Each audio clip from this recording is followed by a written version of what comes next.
This is a tour of trading in TradeGrub charts, placing, bracketing, and canceling a real order without leaving the chart.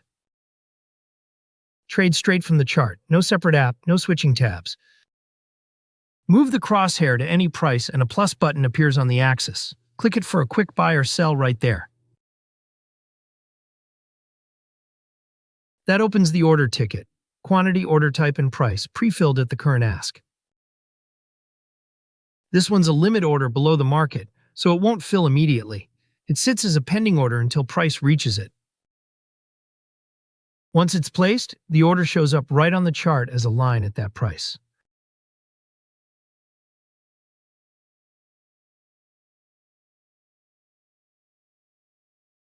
Click the TP and SL buttons right on the order line to attach a take profit and a stop loss to the same order. One line becomes 3.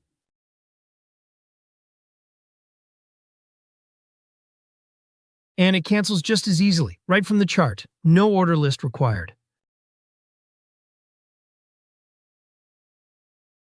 The quote bar has the same buy and sell shortcuts, pre-filled at the live bid and ask.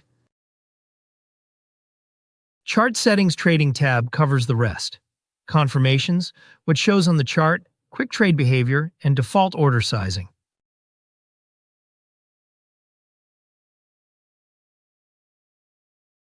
It's built so you never have to leave the chart to act on what you're looking at. Buy or sell from the crosshair or the quote bar, bracket it with a take profit and stop loss, manage it right on the chart. That's trading in TradeGrub charts.